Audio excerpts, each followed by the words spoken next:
आदाब नाज़रीन, आप देख रहे हैं INN चैनल में। शरीबीन पेश अब तक की अहम खबरें। वज़ीर-ए-आज़म मोदी ने Gujarat high court diamond jubilee की तकरीबात में वीडियो कॉन्फ्रेंस के जरिए शिरकत की।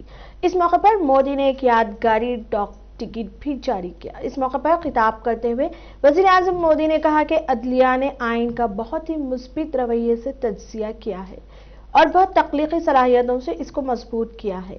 वज़ीर-ए-आज़म मोदी ने कहा कि अदलिया ने मुल्क की अवाम के हुकूक के तहफ़्फ़ुज़ और कौमी मफाद के उमूर पर फैसले करने में अपनी जिम्मेदारियां बखूबी अंजाम दी हैं। उन्होंने कहा कि सुप्रीम कोर्ट के लिए वीडियो की कॉन्फ्रेंस के जरिए दुनिया में सबसे ज्यादा मुकदमात की समाअत करना बाइस फख्र है। उन्होंने कहा कि आला अदालतों और ज़िलाई अदालतों ने बड़ी तादाद में ई ट्रायल्स चलाए हैं।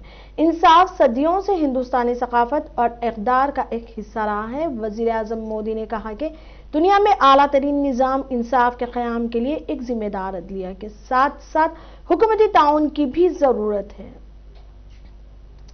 एक बड़ा माध्यम बन रही है।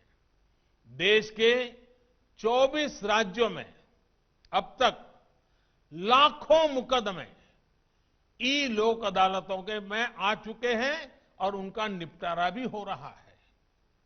यही गति, यही सुविधा और यही विश्वास आज हमारी न्यायिक व्यवस्था की मांग है।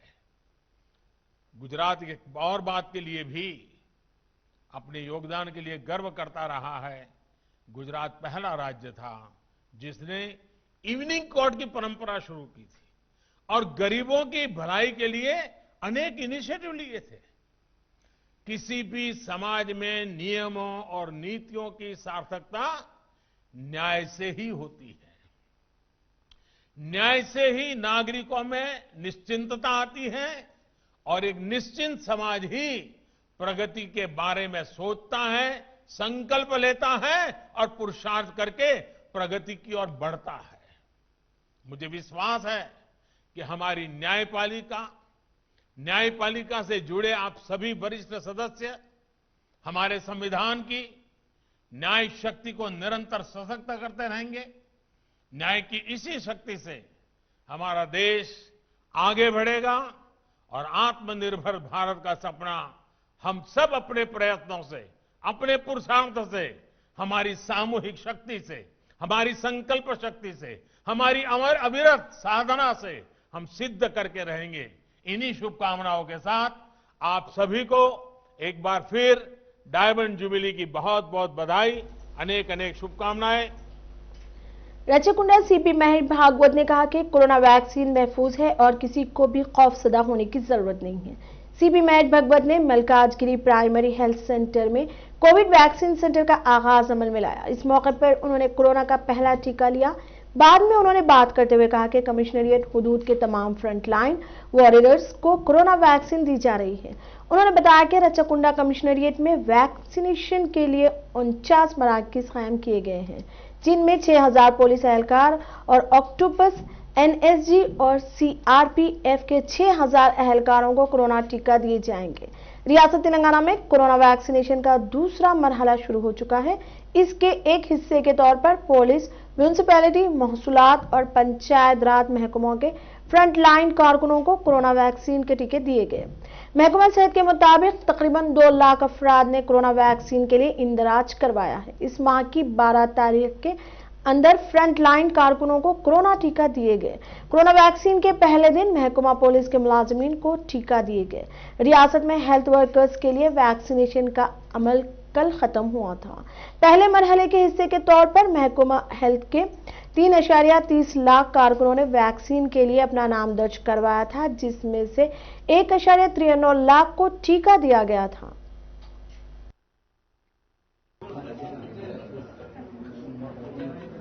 మేడం చేయి కొంచెం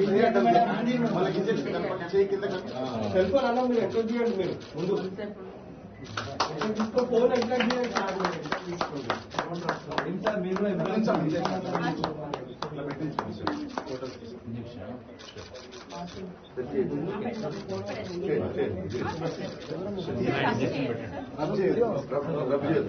ఓకే 10 ml మ్యామ్ 0.5 ml. ఇది ఫస్ట్ డోస్ సార్. 28 days తర్వాత మీకు మళ్ళీ సెకండ్ డోస్ వస్తుంది. సార్ మీరు వెనక్కి తీసుకోండి సార్, మీరు ఫోన్ చేయండి. అది లెఫ్ట్ హ్యాండ్ కాంప్లికేషన్. 28 days తర్వాత సెకండ్ డోస్. ఇది 2 days.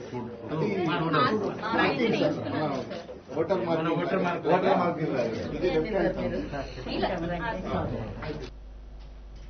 मरकजी ममलिकती वजीर फाइनेंस अनुराग सिंह ठाकुर ने वजीर आजम नरेंद्र मोदी की क़यादत में 2021 और 22 के लिए मरकजी वजीर फाइनेंस निर्मला सीतारामन जो बजट पेश किया वो मुल्क को मुस्तहकम करने वाला और आलमी सतह पर हिंदुस्तान को सुपर पावर बनाने के लिए नई राहें फराहम करेगा।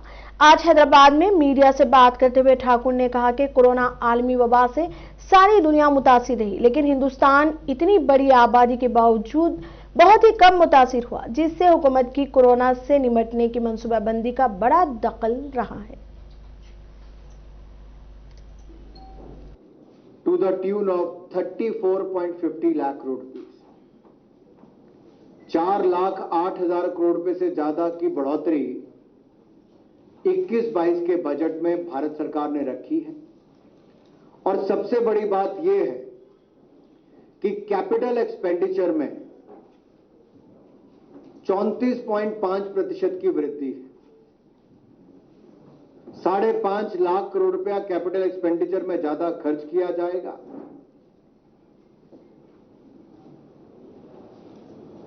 And if you look at the health budget, health and wellness budget, there is an increase of 137%. It has gone up from 94,000 crore rupees to 2,23,846 crore rupees. अगले साल health and wellness budget 2,23,846 crore रुपया होगा, जो 137% की वृद्धि है। कोविड-19 vaccine के लिए 35,000 करोड़ रुपए का प्रावधान रखा गया है और प्रधानमंत्री आत्मनिर्भर स्वस्थ भारत योजना के लिए 64,180 करोड़ रुपए का बजट रखा है, जो नई योजना हम शुरू करने जा रहे हैं। देश के 650 जिलों में अस्पतालों को में सुधार करना, हमारे हजारों हेल्थ एंड वेलनेस सेंटर में और सुधार करना, टेस्टिंग लैब्स और बाकी सब सुविधाएं देना, इस सब की तरफ प्रयास किए जाएंगे। हर घर नल, नल से स्वच्छ जल, every house will have potable drinking water, clean drinking water.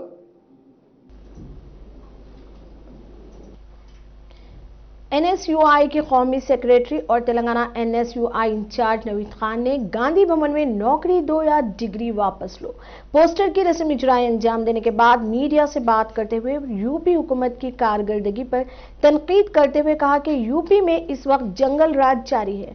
उन्होंने यूपी में एक सहाफी के साथ बदसलूकी के वाक़े पर अफसोस का इजहार किया। उन्होंने एमआईएम सरबराह असदुद्दीन ओवैसी को भी तनकीद का निशाना बनाया। इस मौके पर सदर तेलंगाना एनएसयूआई बी वेंकट ने भी मीडिया से बात करते हुए मरकजी व रियासती हुकूमतों पर तनकीद करते हुए बताया कि मुल्क और रियासत में सैकड़ों मखलूआत जायदादें हैं, लेकिन इन पर तकर्रुरात अमल में ना लाने की वजह से मुल्क और रियासत के करोड़ों नौजवान डिग्री रखने के बावजूद मुलाजिमत हासिल करने से महरूम हैं।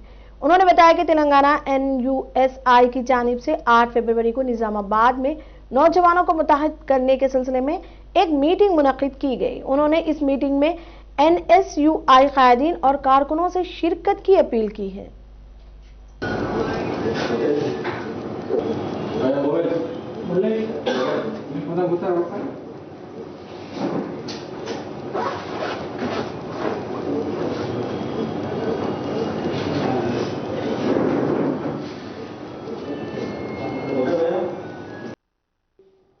యావత్ భారతదేశంలో ఉన్న విద్యార్థులందరినీ కూడా ఈ కేంద్ర ప్రభుత్వం ఏ విధంగా మోసం చేసింది, ఉద్యోగాలు ఇస్తా అని చెప్పి ఇవ్వకుండా దీన్ని చైతన్యపరిచే విధంగా మా ఆల్ ఇండియా అధ్యక్షులు నీరజ్ కుందన్ గారి నేతృత్వంలో ఢిల్లీలో ఆల్రెడీ ప్రెస్ కాన్ఫరెన్స్ చేయడం జరిగింది। ఈ యొక్క క్యాంపెయిన్ పేరు నౌకరీ దో యా డిగ్రీ వాపస్ లో, అంటే విద్యార్థులు ఎవరైతే గ్రాడ్యుయేట్ అయి డిగ్రీలు ఇచ్చిండ్రో యూనివర్సిటీలో ఆ యూనివర్సిటీ मैं नावेद खान, राष्ट्रीय सचिव NSUI एवं तेलंगाना का प्रभारी हूँ। आज नौकरी 2 या डिग्री वापस लो अभियान के ऑफिशियल पोस्टर लॉन्चिंग के कार्यक्रम में आप सब लोग आए, मैं उसका आप सबका आभार हूँ। आज हम लोगों ने एक महत्वपूर्ण कार्यक्रम जो देशव्यापी हमारा राष्ट्रीय कार्यक्रम है नौकरी 2 या डिग्री वापस लो की ऑफिशियल लॉन्चिंग तेलंगाना में कर दी और आने वाले दिनों में हम निजामाबाद में और वारंगल में एक बड़ा छात्र सम्मेलन करने जा रहे हैं। सर ये यूपी में जो हालात हो रहे हैं उसके बारे में क्या? देखिएगा क्या है कि यूपी में जिस तरीके के हालात हैं, यूपी तो मुझे लगता है कि वो जो ईस्ट इंडिया कंपनी का अंग्रेज़ों की हुकूमत का ज़माना था वहाँ वापस लौट गई है और जिस तरीके से योगी आदित्यनाथ जी की सरकार काम कर रही है वो मैं तो वहीं से आता हूँ तो जंगल राज से भी ज़्यादा बदतर है। देखिएगा आप जिस तरीके से पत्रकार को उठाया गया और उसको वीडियो कवर करने के ऊपर उसको जेल में डाल दिया गया तो ये बहुत दुर्भाग्यपूर्ण है। मैंने भी पत्रकारिता की पढ़ाई की है तो ये बहुत दुर्भाग्यपूर्ण है कि एक तरफ तो आप अपने दोस्त अंबानी और अडानी के 18 चैनलों को सरकारी विज्ञापन से करोड़ों रुपए दे रहे हैं, दूसरी तरफ जनमानस का जो आम पत्रकार है, जो गांव का पत्रकार है, जो असली पत्रकारिता करता है, आप जैसे जो सच्चे पत्रकार हैं, देखिएगा कि जहाँ तक आपने सवाल ओवैसी जी का किया है कि उत्तर प्रदेश में उनका क्या रहेगा, तो ओवैसी जी के बारे में तो यहाँ से अच्छा कहीं के लोग मुझे नहीं लगता है कोई जानते होंगे। देखिएगा एक तरफ तो एक आम पत्रकार को भी सवाल पूछने के ऊपर मरकजी हुकूमत के ज़राए क़वानीन के खिलाफ मुल्क भर में चकाजाम एहतजाज दोपहर 12 बजे से 3 बजे तक मुनज़्ज़म किया गया। इस सिलसिले में हैदराबाद विजयवाड़ा हाईवे और हयात नगर में बड़े पैमाने पर ऑल इंडिया किसान मोर्चा, बाएं बाजू जमातें और कांग्रेस कायदीन शिरकत करते हुए रास्ता रोको एहतजाज मुनज़्ज़म करते हुए मरकजी हुकूमत के खिलाफ नारेबाजी की। पुलिस ने CPI state secretary C Venkat Reddy को हिरासत में लेते हुए पुलिस स्टेशन रवाना कर दिया। चक्काजाम एहतजाज में किसान बैलबंटियां लेकर शिरकत की। कांग्रेस कायद मनोहर रेड्डी ने मीडिया से बात करते हुए बताया कि वजीर आजम नरेंद्र मोदी और वजीर आला के चंद्रशेखर राव मुखालिफ किसान हैं और के चंद्रशेखर राव ज़राए क़वानीन के खिलाफ दोहरा रवैया इख्तियार किए हुए हैं, जबकि मुल्क के किसान 73 रोज से एहतजाज कर रहे हैं।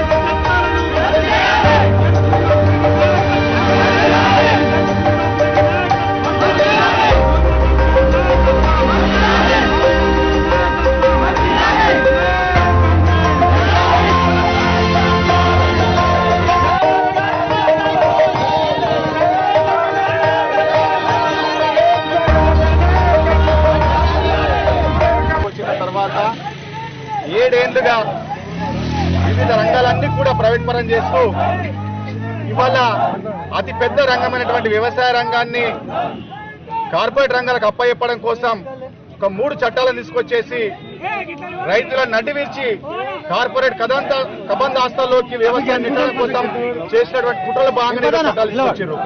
ఇవాళ ఆ చట్టాలన్నీ కూడా రైతులకు ఏ రకంగా న్యాయం చేయలేవు, అలాగే వినియోగదారులకు కూడా ఏ రకంగా న్యాయం చేయలేదు. వినియోగదారులకు కూడా నష్టాలు జరుగుతాయి కాబట్టి భారం అవుతుంది. కాబట్టి ఇవాళ ఆ చట్టాలను రద్దు చేయాలని చెప్పేసి దేశవ్యాప్తంగా ఆందోళన చేసినటువంటి పరిస్థితి.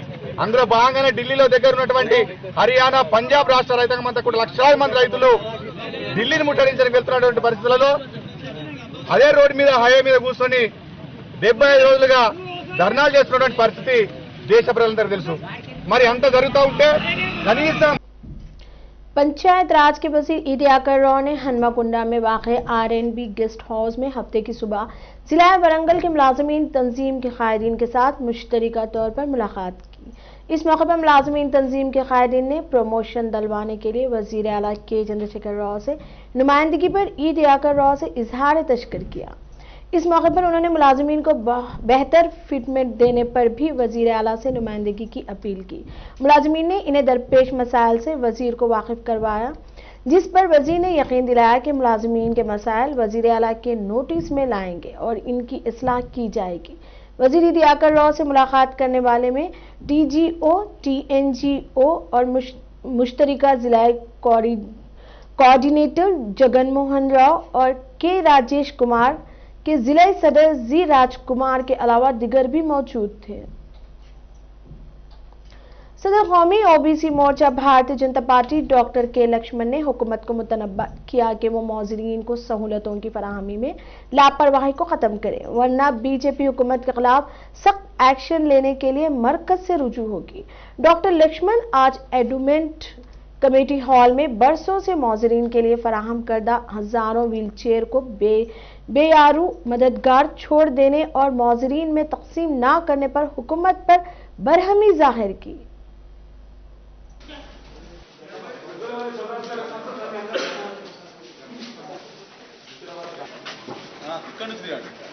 नागराजन इधर से निकालो रहीम भाई ఇక్కడ నుంచి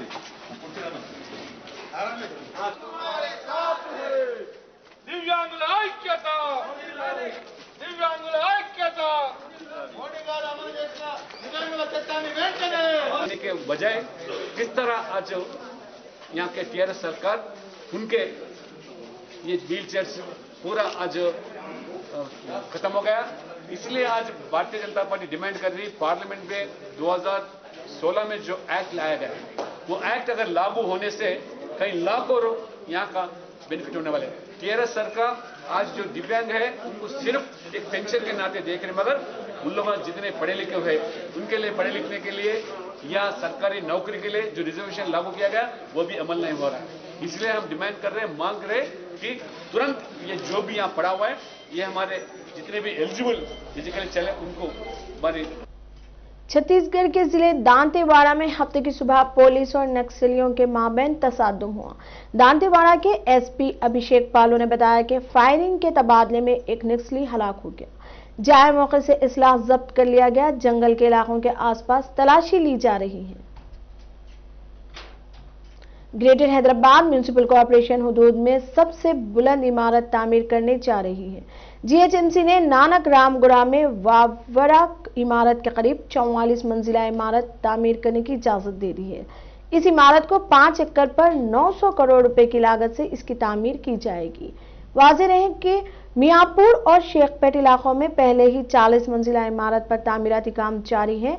अगर नानक रामगुड़ा में 44 मंजिला इमारत मुकम्मल हो जाती है तो ये GHMC हुदूद की सबसे बुलंद इमारत होगी, जबकि कई बिल्डर्स ने भोपालगुड़ा, नारसिंगी और दीगर इलाकों में 55 मंजिला इमारत तामीर करने के लिए हैदराबाद मेट्रोपॉलिटेक्निक डेवलपमेंट अथॉरिटी को दरख्वास्त दी है, लेकिन इन्हें इसकी इजाजत नहीं मिली। तेलंगाना में 24 घंटों में 161 कोरोना के नए केसेस। GHMC हुदूद में 28 केसेस, मजमूई तादाद 2,95,000 से तजावुज। आंध्र प्रदेश में 24 घंटों में 97 कोरोना के नए केसेस, मजमूई तादाद 8,85,000 से तजावुज। मुल्क में 24 घंटों में कोरोना के 11,000 नए केसेस, मजमूई तादाद 1,08,00,000 से तजावुज। दुनिया में 24 घंटों में कोरोना के 59,000 केसेस, मजमूई तादाद 10,59,00,000 से तजावुज कर गई। तेलंगाना में बरसर इख्तिदार जमात TRS रुकन पार्लियामेंट सिद्दीपेट के प्रभाकर रेड्डी की दुख्तर कीर्ति रेड्डी के नाम को दुनिया के मशहूर मैगजीन फोर्ब्स ने अंडर 30 की फहरिस्त में शामिल किया है। मुल्क की 62-30 नौजवान शख्सियात में 24 साल कीर्ति रेड्डी भी शामिल है। सिद्दीपेट जिले के पोथाराम गांव से ताल्लुक रखने वाली कीर्ति रेड्डी स्टेकविक नामी कंपनी के चीफ ऑपरेटिंग ऑफिसर हैं। वो इस कंपनी की शरीक बानी भी हैं। ये कंपनी वैक्सीन की मुंतकली पर नजर रखती है और फार्मा कंपनियों से कोल्ड स्टोर तक वैक्सीन मुंतकिल करने के अमल का ट्रैक करती है। कीर्ति रेड्डी इस साल फोर्ब्स की फहरिस्त में शामिल होने वाली 13 ख्वातीन में शामिल है। उन्होंने लंदन स्कूल ऑफ इकोनॉमिक्स से ग्लोबल मास्टर डिग्री हासिल की है। जिला निजामाबाद पुलिस ने रोड सेफ्टी हफ्तावारी तकरीबात के तहत मोटरसाइकिल रैली का एहतमाम किया।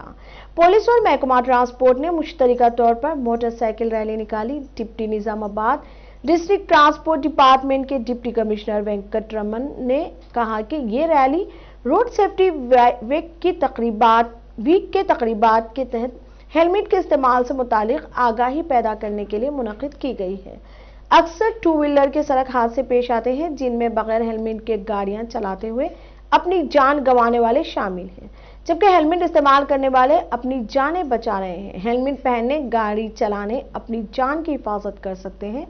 इस तकरीब में बटालियन के कमांडेंट श्रीनिवास और पुलिस एहलकारों ने शिरकत की।